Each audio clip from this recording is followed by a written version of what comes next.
Hello, fight fans, and welcome to the Combat Challenge podcast. My guest today is a lightweight athlete with 15 amateur and 9 professional fights to his name. He has competed on prestigious promotions such as Bellator, Cagewarriors, and Bellator. And he's now an event organizer for Golden Ticket Fight Promotion, Mr. Daniel Pork Chop Cassell. Dan, thank you so much for joining us, my brother. You're welcome, bro. How are you doing? You okay? Living the dream. Did you like that introduction, brother? Oh, awesome, man. Awesome. I felt like I was in the octagon ready to fight. All I'm saying is I can introduce all your fighters like that if you get me on there. That's all I'm saying. You're too expensive, bro. You're too expensive. Brother, I'm cheaper than pork chop. Although it's going to be halal pork chop. Right, brother. Can you get a halal pork chop? Talk to me, man. What's going on? You can't. Is there something I don't know? That would be a right niche in the market, wouldn't it, if you could get halal pork chop? I was just thinking of a little business idea there, so if I know we both like money. Right, my brother. The first thing I got to ask you, brother Dan, the name Pork Chop, how did that come about? Well, nicknames should always be given, and you know, I'd never got given the Destroyer or the Beast or anything like that. I was when I first started training, I was a bit of a fatty, carried a lot of weight in between fights, and then my coach said to me, "I'm going to start calling you Pork Chop. You're a porky." And he said that'll motivate you to get the weight off. It motivated me, but the name stuck. The name stuck with me, Pork Chop, and everybody loves it, so it works well. It's a bit clicky. But you've had it right from the beginning, because I remember from like cage fighter days when you were competing there as an amateur, I'm sure you were down as Pork Chop. Yeah, well, if you remember, when I fought at Cage Fighters, I fought for the light heavyweight belt, and like, there you go. So, yeah, I was kind of like a lightweight, welterweight, sort of fighting and not cutting weight, being a little fatty, eating biscuits, going out, drinking too much beer, and then training hard in the week. So that was what I was up to for the first half of my amateur career. Brother, on that fight at Cage Fighters, did I MC your fight? Yeah, I think you did. Yeah, me versus Adam Rice. Do you remember it? I do, yeah. Yeah, we go way back, man. We go way back. I don't remember the result. How did it end? He caught me with an armbar in the first round. To be fair, he beat me up quite bad, not quite bad, but he beat me up a little bit. I took him down straight away.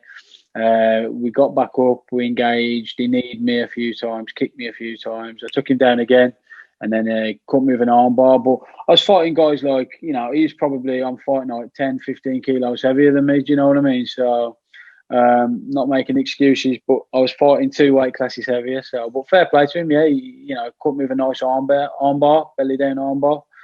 So yeah, that's how it ended. And is Adam the guy who's really tall? Yeah, he's about like 6'8", 6'9". So like the reach difference must have been crazy, because like that's the other thing the guys call me in the gym. They call me Rexy because I've got little T-Rex arms, man. I'm like, hey, yeah. Like when I first checked in with Bellator for Bellator Birmingham, they do like a range check. They go over some extensive measures, and everybody was laughing at me because I think I had the shortest range. I had a shorter range than the bantamweights, like 68 inches, and everyone was like, "What the fuck?" Yeah, but so I'm a little shorty, man, little Rexy arms. It's when they get hold of you, though. So if that's what I'm saying, man, when they get hold of you, you're in trouble. That's true, brother. That's true. Well, let's talk a little bit about your martial arts journey, brother. If you can share with us from a young age what sort of sports and disciplines you got into, and take us through that timeline to now. Yeah, quite interesting, really, because like from the age of 6 till 17, I played football. Didn't have anything to do with any martial arts.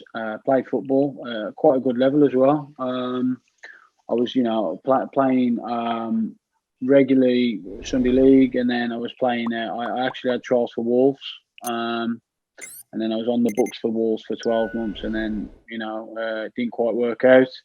Then I went to start playing semi-professional. Played for a couple of semi-professional teams. And then one day, you know what I just said? I said to my dad, Dad, I've had enough of playing football. And we had a big argument. He said, you must be crazy. You know, you're a talent, this, that, the other. And I said, no. And then I didn't kick a ball for probably 8 years. Didn't kick a football. And just put everything into MMA and training. And that's that, you know. I just started doing a little bit of boxing when I was 18. Nothing too serious, just to get a bit of fitness. And I was banging a lot of weights back then, hence why I was, you know, fighting at 93 kilo. And then I met my first MMA coach, John Ashley. He was training in a gym. I seen him throwing a grappling dummy about and beating the crap out of it. And I was like, wow, what's this guy doing? And I'd never seen nothing like it. And he said, yeah, come down to the club. You know, we're training at a place called Graiseley in Blakenall in Wolverhampton. And I went down Tuesdays and a Thursday and just started doing it recreationally. But as I say, I was going out. I was out every weekend, getting drunk, you know, with my mates and not taking nothing too serious. And then it was probably about 6-9 months in. John turned around to me and he said, "You could do something here. You know, you've got a good skill set. You could, you know, you're quite an athletic guy. Why don't you try and make something of yourself?" And that's when I really started to apply myself. You know, that was 2012, so like 9 years ago now. And then, I think like one of my first amateur fights was on Cagewarriors. I fought Alan McMahon, and it was like a C-class amateur fight. And I took the fight on a day's notice. I was due to fight on another show, and the show collapsed like the day before. And I was like, shit. And then Steve Harrison was looking for a guy in 93, and I was just like, yeah, I'll take it. And then we drove up to Leeds. I think the show was on a Sunday. Drove up on a Sunday morning, and man, I fought Alan and submitted him in about 90 seconds with an arm triangle, and then it went from there, mate.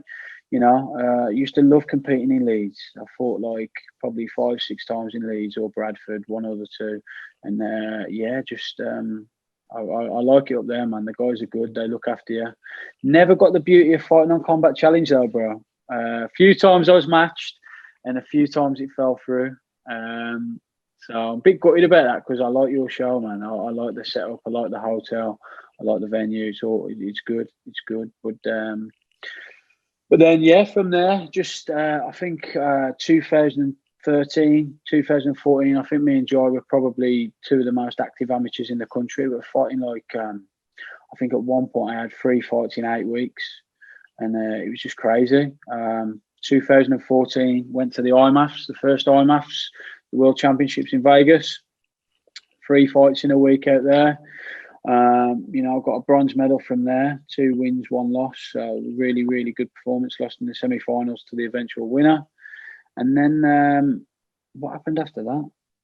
Oh yeah, so after that, then I signed a fight with Bama. I was one of the first ever amateur guys to fight on Bama. I fought Ben Bennett. I think he's fought on Combat Challenge, hasn't he? I fought Ben Bennett in my welterweight debut, and then I went pro from there. That was the plan. So 2016, I went pro.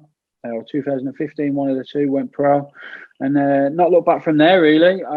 Had a couple of gym changes for personal reasons and other bits and pieces, but it's just grown me as a fighter. And obviously, you know, a decorated amateur career gave me some really good opportunities at an early stage, fighting on Bama, Cagewarriors, and then obviously Bellator as well. You know, I've had some real fortune to fight on all 3 of those. And here we are now, 2 fights in with Bellator, free agent now, ready to fight anywhere in the world. And I'd like to fight somewhere sunny next. So if you know anywhere sunny, or if it's sunny in Bradford in the summer, say, get me on, man, get me on. For sure, my brother.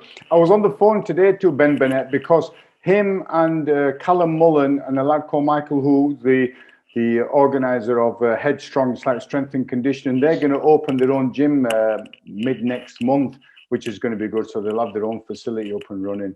But he's a good lad, is Ben Bennett. Good news. Yeah, great grappler, fantastic grappling. You know, he's a good kid. Oh man, the thing is, right, I roll with him, right, because he trains. He pops into Gracie Jiu-Jitsu in Bradford, and I do some rolling with him, brother. And the amount of pressure he puts on me. I mean, I'm not I'm not super skilled, but I can hold my own. Do you know what I mean? And the amount of yeah. pressure it's like a pyramid just driving into you, and he knows it as well because he starts talking to you when he puts the pressure. He says, "Come on, you big buffoon! You can't move! Come on!" And I'm like, "Well, yeah, I can't move. What do you mean? What can I do?" Yeah, do you know what? When guy. I fought those high-level grappling guys, and I'd class Ben in that category because he's a very good grappler. It's a different type of pressure. Like, when there's very few fights that I've had to fight off my back, and I didn't fight off my back with Ben, but he had me in a tight triangle choke / armbar for about 2 minutes of the fight, and the pressure that he was applying from the bottom was absurd. Like, it was crazy. I remember it. And he's just a tough kid, man. Really strong, really good grappler. And to look at him, you would never think that. He looks like one of these college geeks, or one of these guys, a bit of a hippie. But yeah, man, he's super talented, man. He's super talented. And the thing is, having those sort of skills stands you in good stead. And I'll give you an example. Somebody recorded him, and for a short time, he was working as security at Morrison's. So they had this shoplifter, right? And it was outside in the car park, and he's got hold of this guy, and he's literally just mounted him, and he's got the guy's arm around the guy's neck, and he's put his arm under his head, so just to keep the arm down there. And he's just smiling and just sat on him. And this poor guy underneath, right, more than likely, had an addiction to drugs or something, and he couldn't move. And because Ben had that skill, he could just stay there. He didn't have to worry. He just waited, until the authorities came. But that's the great thing about, any sort of martial arts that's good for street combat, right? Yeah, it is. And, I think any true martial artist, if you ask them, they will do anything other than cause a fight or any sort of grief on the street. But we've all been there, we've all had some confrontation. And one thing I've never, ever got my head around, and I never will get my head around, is, I understand alcohol and drugs are great stimulants and they give you great confidence, but I've never understood why the untrained become so confident against the trained. Why? I won't walk into a snooker hall and say, right, I'm going to knock a 147 break off and I'm going to beat any guy in here now at snooker. I've never played snooker in my life, so why would I do that? So why do these guys suddenly think that they're going to come out, fight us and come better off? It's absurd. It's absolutely bonkers. But, as I say, most of them are probably tanked up on drugs or alcohol. So it's a different, I suppose their mentality is different, but who knows? Who knows? But I think, Brother Dan, if you haven't stepped into a gym, like, I don't know, for example, a jiu-jitsu or a grappling or a wrestling gym, and you've never experienced it. So just from my experience, when I first started grappling, I thought, I'll do all right here because I did a bit of Muay Thai and I thought I was okay. But you soon realize that how insignificant your so-called skills are against someone who's trained. And then the more you learn, the more you realize that you don't know that much. And I think then you become more humble, and it shows you that there's people out there who on first appearance, they may not look like someone who can beat you up, but they've got those skills, right? Yeah, man. I mean, the key the word that always sticks in my head, my Brazilian Jiu-Jitsu coach, Neil Simkin, he's not only a great coach, he's a great mentor. And the word he uses is levels, and that's a very, very key word when you're talking at martial arts, because it's levels. You can go and you can walk into a martial arts gym and you can be the hammer and you can feel good and you can dominate a sparring session. But you go into a gym that's full of animals and killers and you soon see the levels, And it is the first time I walked into his Brazilian Jiu-Jitsu Academy, Gracie Barra Academy. You've been to Gracie Barra, the level. And then, I got good grappling. I've had decent grappling all my life, but pure jiu-jitsu levels is just, his blue belts were tapping me for fun. It took me 12 months to start holding my own. So, you just can't appreciate the levels, as you say, until you've been there and become accustomed to it. But it's a good mention about the levels. And I'll give you an example.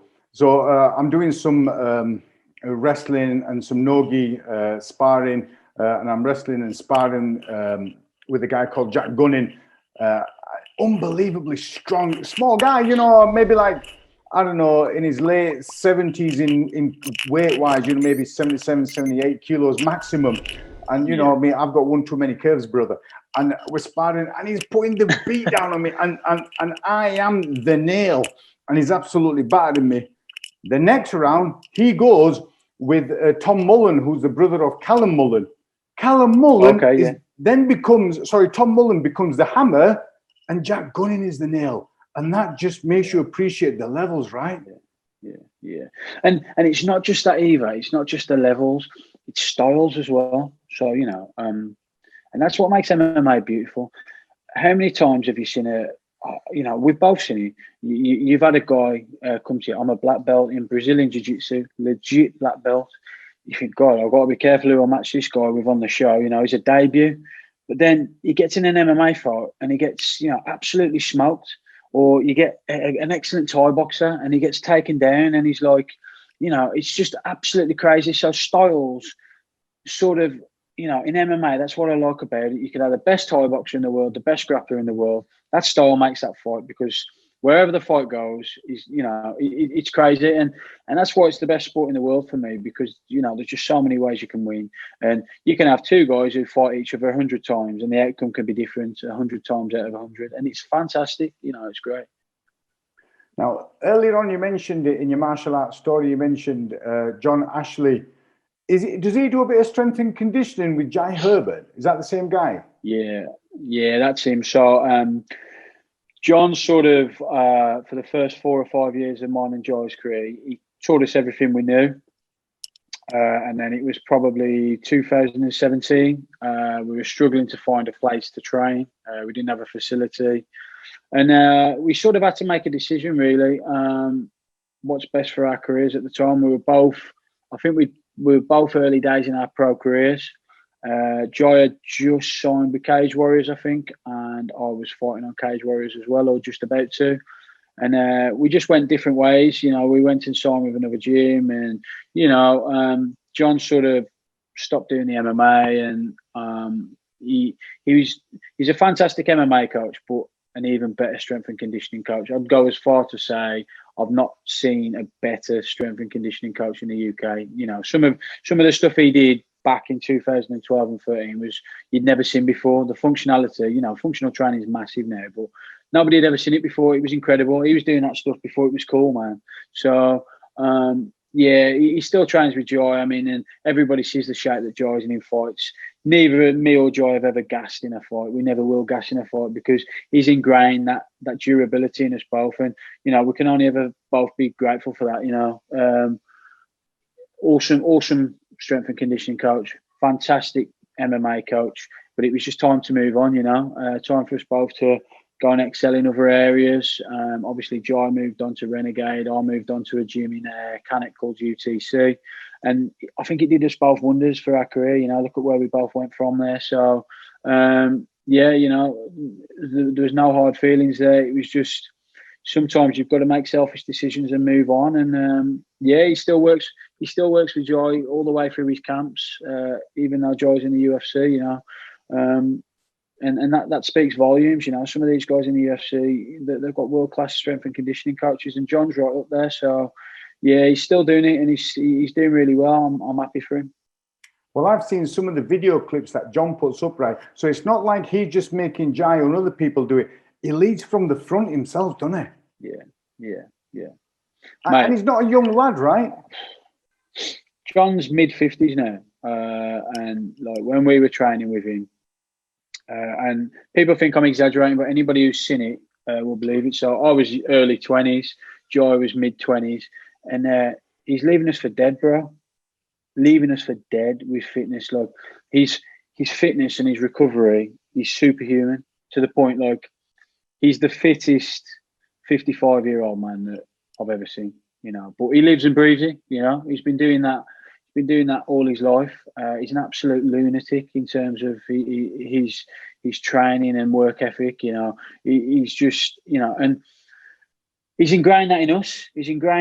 And, you know, you watch the fights that we fight in. We're pressure fighters. We're both, okay, in a different style. I'm more of a grappling pressure. But if you watch both of us fight, Jai is an aggressive striker, but it's all pressure, you know. And first round, people can handle it, but you get into the second and third round, and you see that natural pressure it shines. And I'll put that in his hands and just say, we've never had it. I've never had a coach like with that sort of intensity since. We used to talk in training. Halfway through a round, we'd talk. Mate, it was military.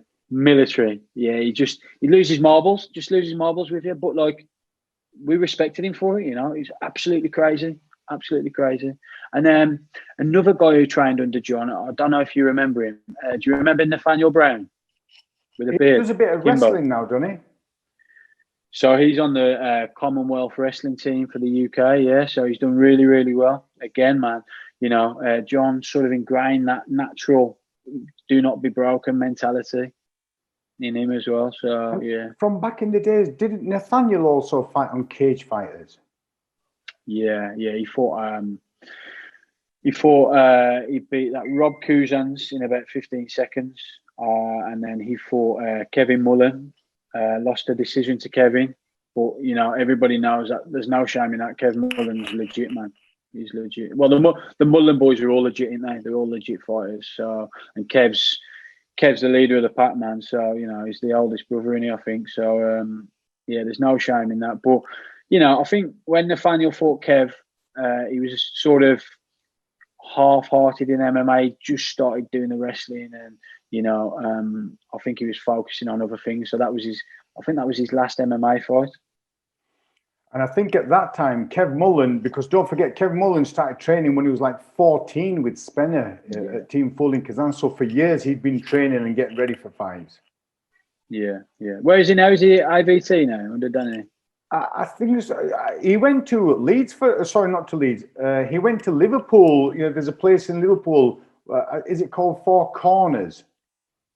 Four Corners MMA, Four Corners Combat Centre, I think it's called, something like that. Yeah, well, I think you can go and stay there as well. So I think he was there. I don't know if he's back in Bradford or not, but he was there for a while. Oh, okay, cool. It's the same place where Jack Grant is, Mark D. Casey, Justin Burlington. These are all around there. What's his name? The main talker, Darren. Oh God. Is it Darren Morris? Darren Morris, yeah, that's it, yeah. ASW, is it, or something like that? Darren Morris, yeah. Good guy. He was one of Michael Bisping's original coaches, wasn't he? Darren Morris. So, well, I was speaking. Go on, sorry. Do you do much reading? A little bit, brother, a little bit. Bisping's book, it's good, man. You'll appreciate it. It goes back, and you'll appreciate a lot of the characters and the old times. Sorry to interrupt you. Well, I was speaking to, I did a podcast with Lee the Butcher Chadwick, and he was singing Darren Morris's praises as well, saying he's just unreal. Yeah, I've heard he's a fantastic Thai coach, fantastic stand-up coach. And Bisping used him pretty much to the end of his career. I think he used him up until the Anderson Silva fight. So, when you're fighting probably the greatest or one of the greatest fighters that's ever lived, and you're using him as your stand-up coach, that speaks volumes, man. That speaks volumes. Your last fight, Brother Dan, was on Bellator 230 against Nicolo Soli. Now, that guy at that time was undefeated in both his amateur and professional career. Can you tell us about what you knew about Nicolo, what your preparation was, and then talk us through the fight? Yeah, so I'd just come off a first-round KO at Bellator Birmingham. So when Jude offered me the fight in Milan, I was like, yeah, I'll take that. And initially, he asked for the fight at 170, but I just made my first successful cut to 155 and felt great at 155. So, yeah, we took the fight at 155. We knew he was an aggressive fighter. He likes to set the pace. Suits me perfectly because over 15 minutes, you're not going to outwork me. So the plan was to feel out the first round. I had confidence, obviously, in my grappling. I'd just finished my last two opponents pretty comfortably with my grappling ability. So I was just waiting for the right opportunity to take him down. Took him down, was controlling him on the ground, and just got caught in one of them shit positions. I was up against the cage. He locked up a triangle choke, and obviously we have a way to escape. The side that we go to escape was the cage, so I had nowhere to go. Tried to power out of it, couldn't power out of it, and that's all she wrote, unfortunately. And the thing I've noticed at that level, it's elite level. It's elite level MMA. It's a game of centimeters, man.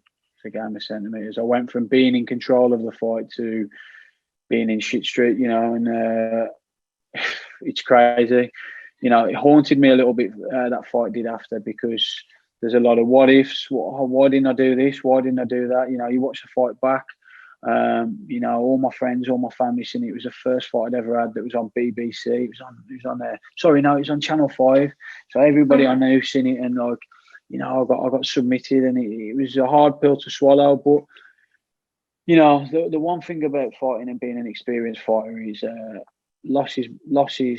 They're what you make of them. You can make more of a loss than you can make of a win if you take it in the right way. So,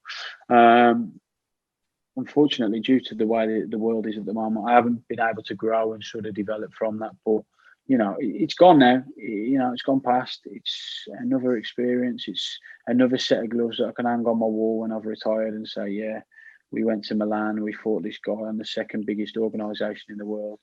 There ain't many people in the world that can say that, bro. Do you know what I mean? So, taking the experience from it and looking and learning, would I have ended up in that position again if I fought him 100 times and ended up in that position? Probably not, no. But it happened that night, and when you're under the big bright lights, things happen that don't normally happen in sparring and stuff. So it is what it is, isn't it? And you just got to move on from it. You're only as good as your last fight. So I'm keen to get back in there and prove that I've still got it, man. For sure, brother. And you mentioned you competed in Milan. Was that at the same time when Harry Hardwick and George Hardwick competed on the same show? No, so that was the time after. So so that was the time after. So that they fought last year, 2020. This was 2019. I think I can't remember which one's which. One of them two is a lightweight. They fought Nicolo Soli after, and they beat him on a decision. Looked really, really good in the fight. It was a time after, because the time I fought over there was me, there was Ashley Reese, Kane Musa, Yannick Bahati. Yannick Bahati fought Melvin Manhoff. Really, really prestigious fight to fight on the same card as. So, Melvin's an absolute legend. So to say I fought on the same card as him on Channel 5, it ain't too bad coming up from cage fighters, is it, brother? Well, I did a podcast with Ashley Reese, and he was saying he was in the warm-up room, warming up. And I'm sure it's like Fedor Emelianenko in that warm-up room. Yeah, crazy, man. It's sort of like you get a little bit starstruck, because we're all MMA fans ultimately. We all like watching MMA fights. We've watched these legends grow up, and we've grown up watching them. And Bellator are renowned for having, the old school fighters still holding on there. So, you walk past them. I mean, I think we've seen there was Charles Sonnen there. I mean, Charles Sonnen's a gangster, and he's an awesome guy.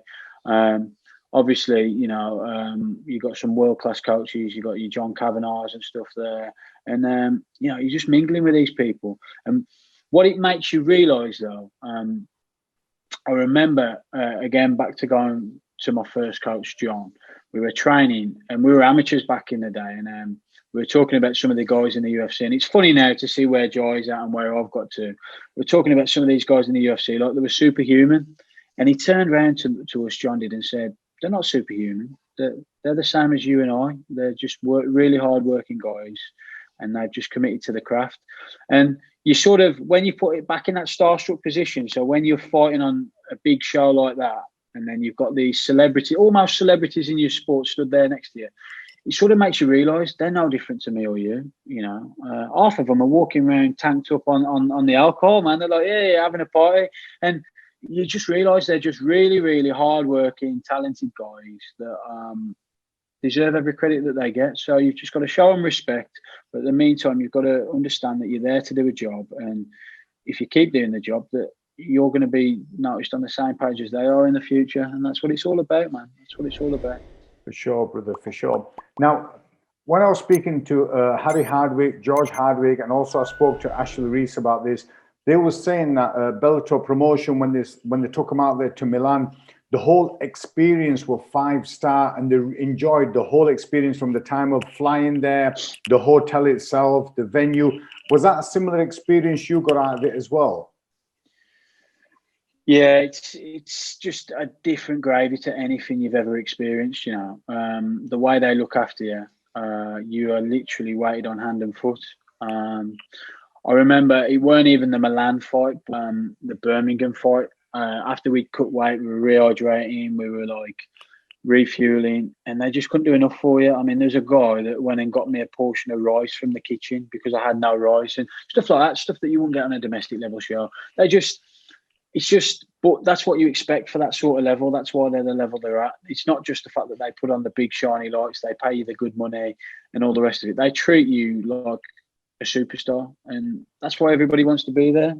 I can't say a bad word about the promotion. I really can't. I mean, I know guys who have fought on UFC and fought on Bellator, and they say Bellator look after him better. I don't know. I've not fought on the UFC, but it's second to none. Second to none. Well, when I was speaking to the Hardwick brothers, and they said when they went to Milan, they had to quarantine for so many days in the hotel, and they said that was the best 5-star prison they'd ever been in. Yeah, it's crazy, bro. It's crazy. I remember cutting weight in the bath, and I was like, part of me was dying, thinking, I want to get out of this bath. But the best bath I've ever been in, it's like a jacuzzi. It's just like, oh my God, like, yeah, proper look after you. But it's, as I say, there's an old saying, don't expect to fight in a big stadium or arena if you've never fought in the school hall. And we've all learned the right to fight there. So why not enjoy it while you're doing it? That's what it's all about. Yeah, for sure. I mean, there's a saying in boxing, like you've paid your dues, you've done the small shows, you've done that, and you've grafted, and you're on that conveyor belt, right? Yeah. And it's true, bro. I mean, 9 years I've been competing now, and who knows what damage I've done to my long-term health. Because if we're going to say there's none, that's a lie. Ultimately, we're putting our bodies on the line time and time again. So there's 25 times that I've put my body on the line for the love of the sport, and 20 plus time, probably 20, 21 of those times, I've lost money doing fight camps. So everybody sees you fighting on Bellator, fighting on Channel 5, and says, wow, look at that guy, look at the opportunity he's got. How lucky is he?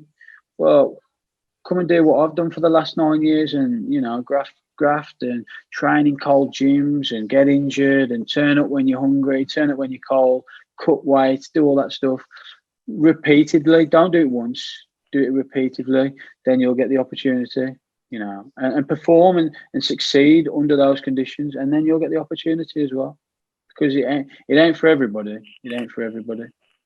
Not at all. And those people that it's not for, they soon kind of just get weeded out, aren't they? You're either into like the fitness side as a lifestyle, as a hobby, or you're there to compete as a professional. They're two different things, aren't they, brother? Yeah, it is. It's not just a set of rules, man. It's not just a set of rules. It's, you've got to.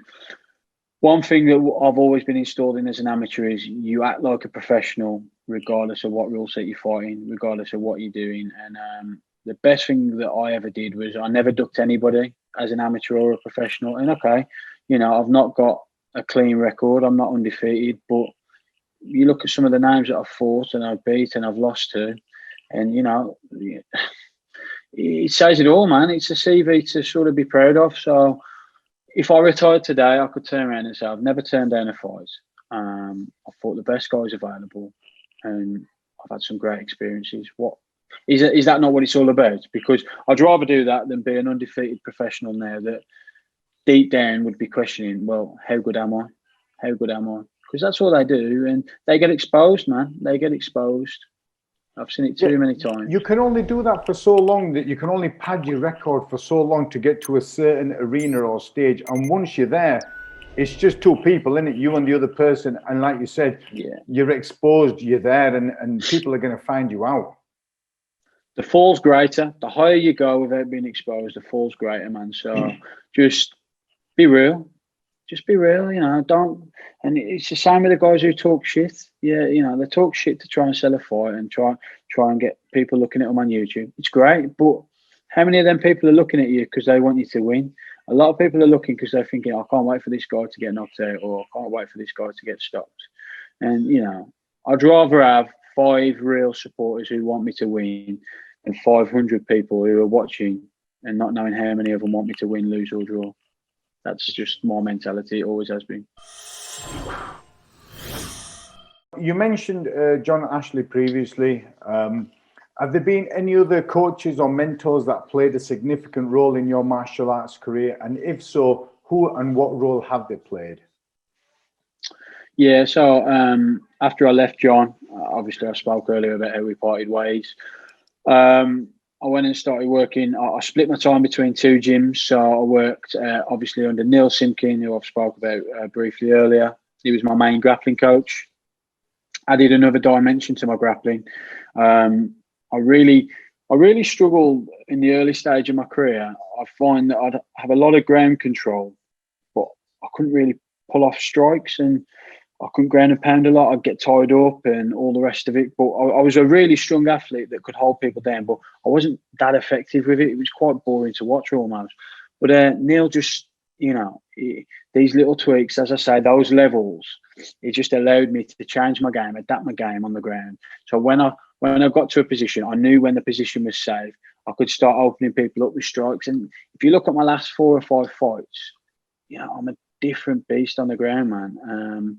And then I mixed that with I trained under a very, very good Thai coach, John Roberts. Well, not just a good Thai coach, a good MMA coach at UTC in Cannock.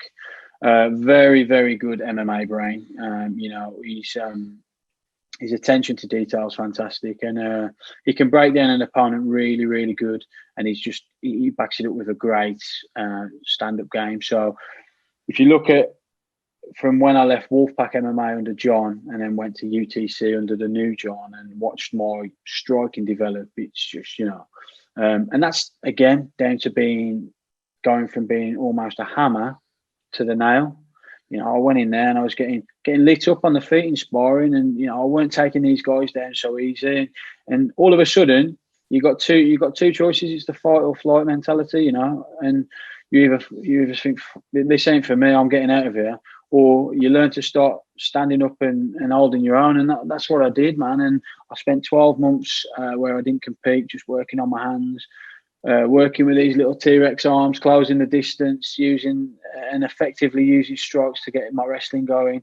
And it was a great transition for me. I was going through a difficult part of my personal life when I transitioned over there, and it kept me focused, and I just grew not only as an athlete but as a person. So, I'm not training under John anymore, but I can only thank him for that experience he gave me. When I first started with him, I was still an amateur, and he never asked me for a penny. And it takes a good type of guy to do that. So, and he worked with me all the way up until my last Bellator fight. And we've parted ways now, but I'll never say a bad word against the guy. He's always looked after me. So yeah, special mention to him. And then, as I say, Neil Simkin, not just my grappling coach, but he's a friend. He's given me some really good life advice over the last couple of years. And he's just a good guy, heart of gold.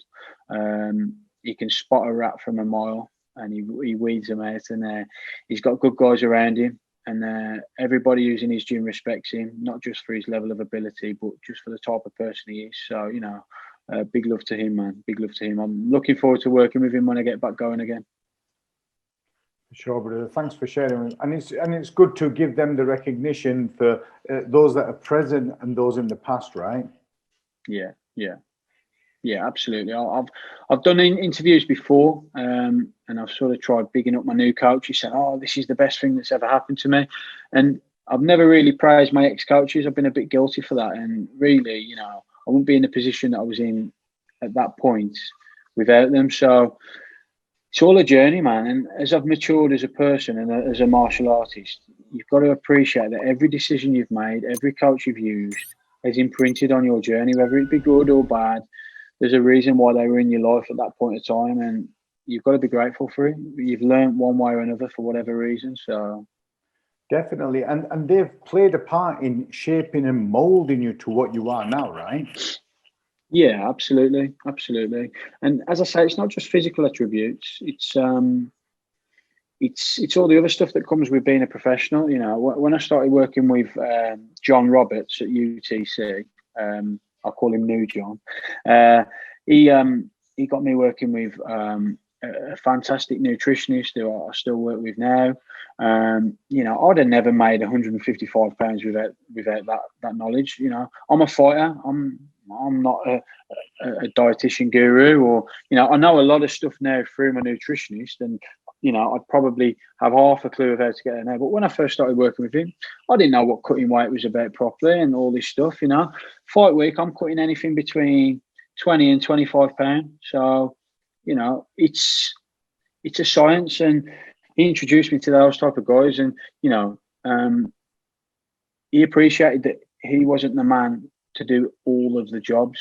His job was to be my main coach, and he'd bring in specialist guys if I needed them. He'd bring in good training partners if I needed them. And to me, that's what defines a good coach. You know, it's the key qualities that you need. You've had loads of fights, both at amateur and professional level, and you've competed in so many cool shows. Of all those fights, is there one that's most rewarding that you've had? It could be some sort of adversity, some weight cut, some injury you overcame that you could share with us. Yeah, as I say, every fight's an experience, but the one that sticks with me the most, and it's just overcoming adversity. It's I was probably on my 5th amateur fight. I fought on, I think you've MC'd on there before, Punch Up Promotions, Dan Cassell show in Wolverhampton, and I fought a Brazilian guy called Junior Bueno. Knew nothing about the guy apart from that he liked to stand and bang. He was from a Thai K1 style gym, and it's the night that I really found out what I was made of, that I was a fighter. Before that, I had a bit of self-doubt. I'd questioned myself. Well, you know, I've not really taken a massive shot. What happens if I get dropped or rocked properly? And, you know, how am I going to react? And we were having a back and forth fight. It was a pretty wild fight. And out of nowhere, bro, he just jumped up and flying kneed me in the face and broke my nose. I was sniffing my ear hole. My nose was like this. Broke my orbital, cut me.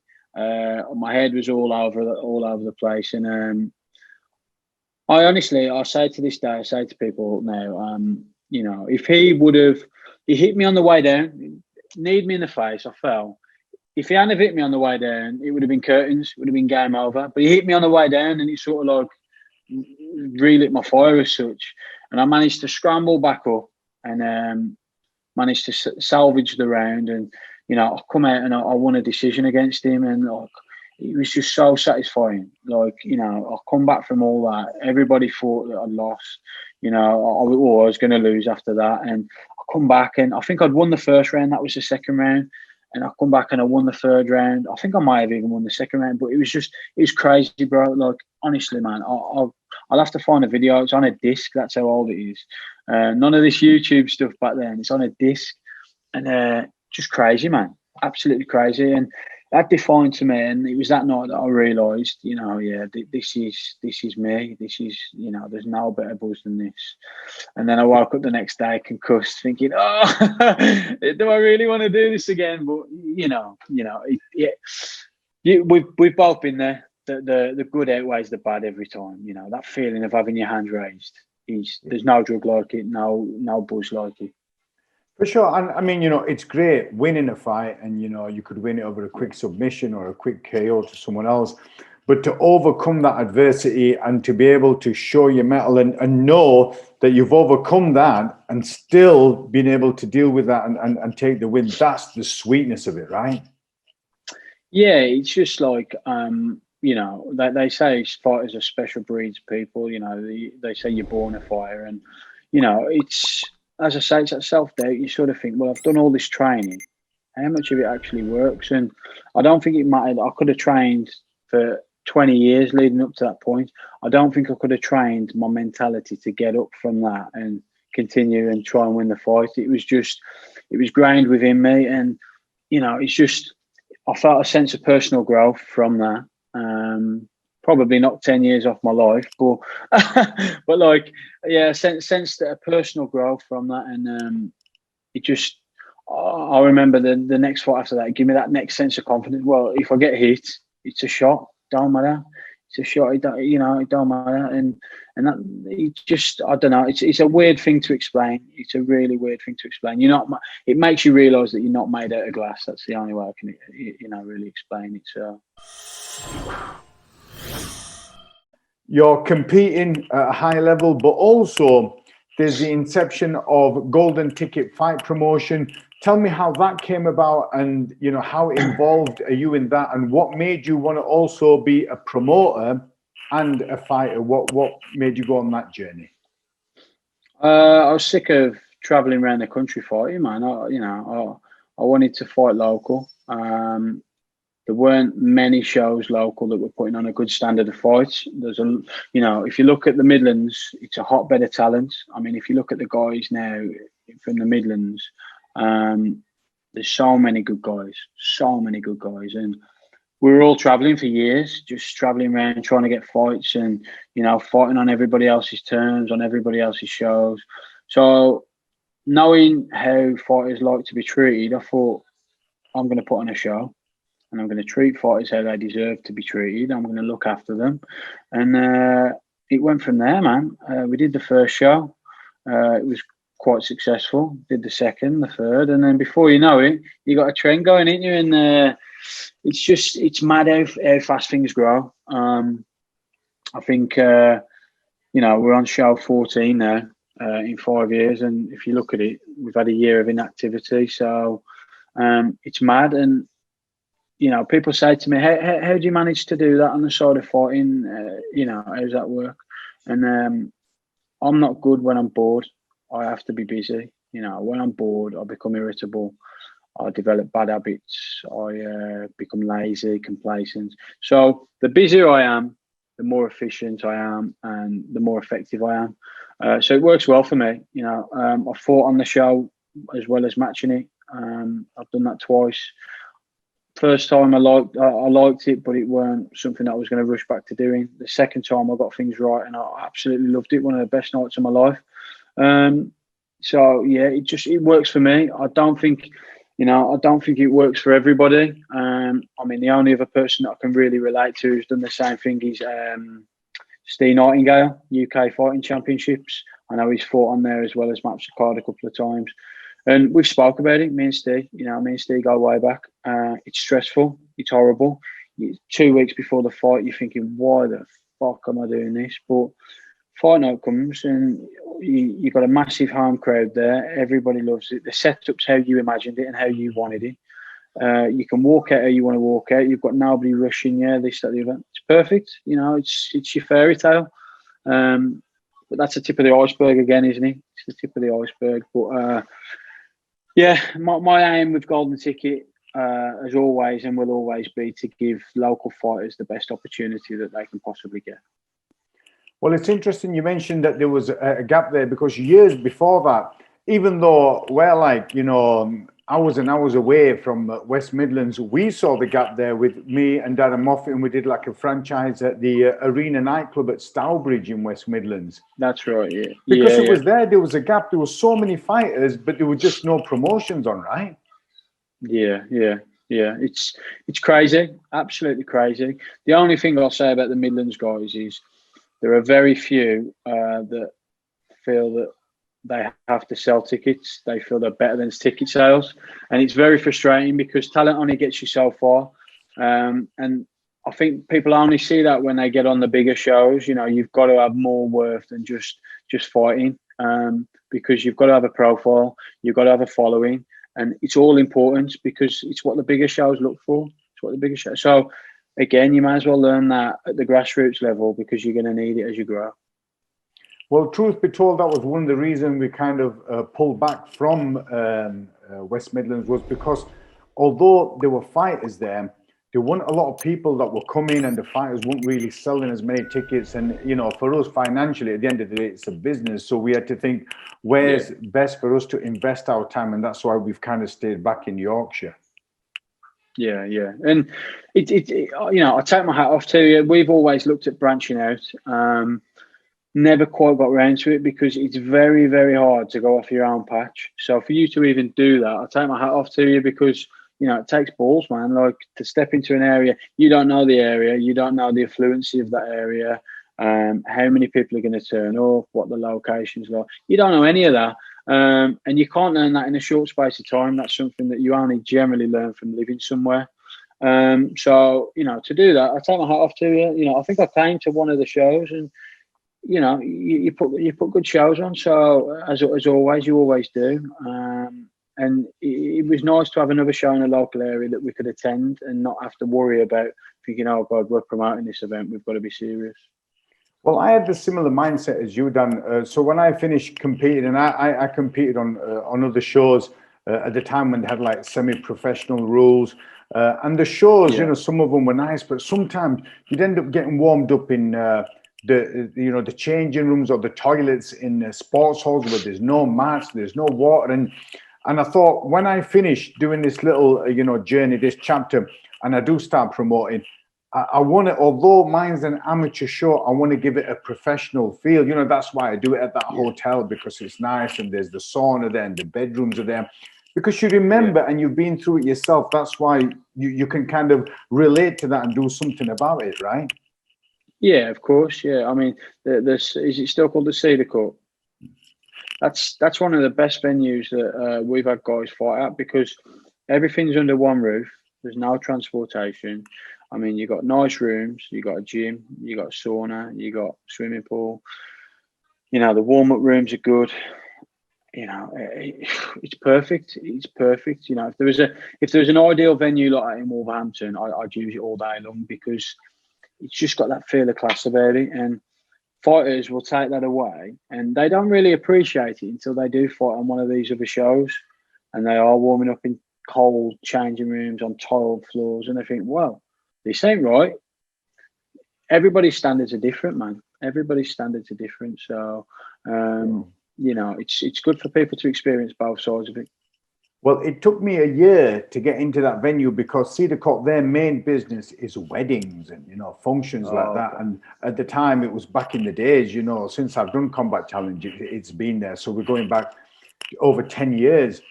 And at that time, you know, it was known as like cage fighting. And it was only because I was working as a police officer that gave it that bit of credibility that, okay, this guy, you know, he's not really a thug, because if he's working in police, he won't have a criminal record. And genuinely, it took me a year to get in there. And then over time, you build up that relationship, because the thing I liked about that hotel, logistically, you come off the motorway and you're there. And like you said, everything's under one roof. But you've got to build up that relationship with people, right? Yeah, of course you have, you know, because they're not all good guys in this business, you know. It's there are some bad guys who will take the piss out of people. So the good guys like us get tarnished. So that's a question for you. How come do you use Sunday as a date for your venue? Is that because of the weddings, or is that for a personal religious reason? Or I've always wondered that. No, you normally use a Sunday, don't you? Yeah, sure. It was to do with the weddings. So at the time, they were the event. The manager said we could give you a slot, but it could only be Sundays. However, that manager has now left, and there's another manager in place. So the last show we had was on a Saturday. So they're happy to give a Saturday, and the reason being is because I suspect they're not as busy as they used to be. So there's more slots available, and they know that I've been with them a decade. And, you know, I bring in good revenue for them, you know, with all the bar takings and everything else, and people staying in the hotels and ordering the food. And touch wood, there's been no drama, no police being called. So when they put all that together, they think, well, hold on, here's a guy who's bringing so many hundred people here, And if there's a Saturday slot available, let's try to keep him happy. So when the last meeting I had with the manager, he was happy for me to then revert and go to Saturdays. And that was the only reason. There was no other reason. It's just that the hotel were busy with the Fridays and Saturdays for weddings and stuff like that. Right, okay. But they like me now, brother, so they're happy to give me the Saturdays, so it's all good. I like it, man. I like it. Yeah, it's as you say, it's that little bit of loyalty and, you know, that little bit of a relationship builder that makes a difference, isn't it, sometimes? Yeah, for sure, brother. Now, brother, you've had loads of fights, and you have been fortunate enough to fight on premier events such as, you know, Bama, Cagewarriors, and Bellator. If there's somebody who's an amateur fighter and wants to step in the world of a professional fighter, fighting under professional rules, from your experience, what sort of knowledge would you cascade down to them? The most important thing, don't rush it. You know, I think a little bit different. I would say your time in the sport was probably slightly before my time, but I'll relate our times together. Our times in the sport, you know, when we first started, we sort of, as we say, we were going through different rule sets. There was the semi-pro, the amateur B, the amateur A, all that nonsense. And you could be fighting one rule set to another. And it would, you know, it'd be quite confusing. And then you sort of turn pro, and there weren't that much difference between pro and amateur because you'd sort of half done it. You'd fought in 4-ounce gloves. You'd had 5-minute rounds, you'd been kneed in the head, and it was all, you know, but the sport's evolved massively in terms of rule sets, safety, all the rest of it. And there's, you know, pretty much a blanket of rule sets out there now, which is the unified amateur rules. Big bumper gloves, 3-minute rounds, you know, la-di-da-di-da. But the biggest problem with that, with the sport evolving is, I'll call it the Conor McGregor effect. Everybody's looked at Conor McGregor. He's shot to stardom. He's got all these Instagram followers, Facebook followers, and people think that's the key to success now. They've got to get there as quick as they can.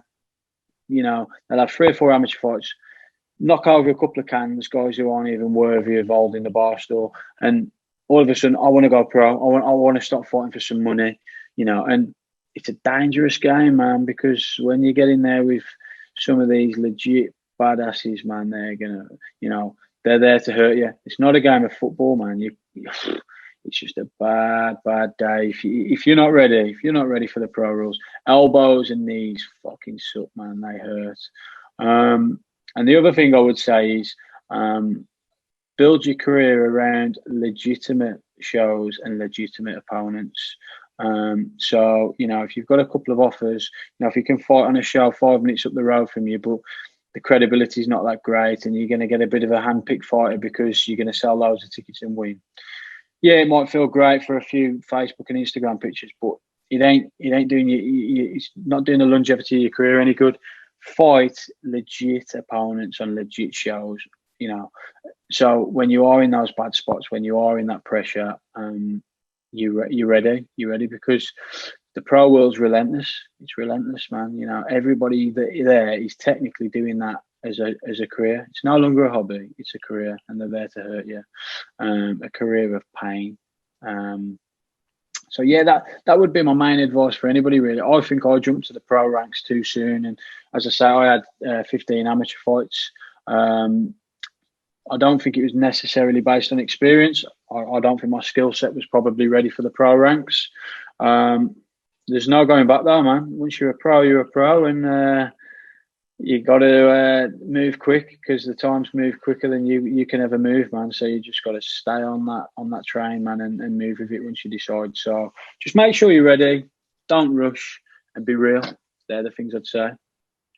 And it's interesting you're saying about make sure you're ready. I did a podcast with Paul Sutherland, who's the head coach of Trojan Free Fighters, and he instills on his students that they've got to have at least 10 amateur fights, and then he'll decide if they're going to be ready. And those fights are not against cans, you know, they're legit people that they're fighting against. And for example, the fighters that he's got in his camp are like Matt Figley, Michael Figlak, Johnny Bryan, Mario Said, and all of these. You know, they've had at least 8, 9, 10 amateur fights before they've gone pro, and it stood them in good stead, right? Yeah, I mean, anybody who's been around the scene long enough knows who Paul is. He's one of the nicest, but one of the most credible guys in the scene. He's got a fantastic fight team. He's got, his CV is fantastic. And if you base it on the Figlat brothers alone, I'll base it on them because I've had a working relationship with them through Golden Ticket Promotions. Matt and Mike, they fought high level guys from from day one pretty much, and they've not only fought high level guys, they've been beating high level guys, and each fight that you see them fighting, even now, I mean, they're tearing it up in Cagewarriors now, but each fight that they fight in, they're growing.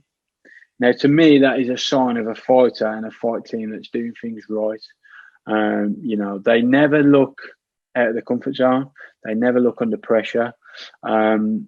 They just look comfortable, man, and it's beautiful to watch. And I couldn't be happier for Paul because, Paul's always supported me with his guys, and it's nice to see him and his guys getting the credibility that they deserve because they've been on the scene for a long time, man.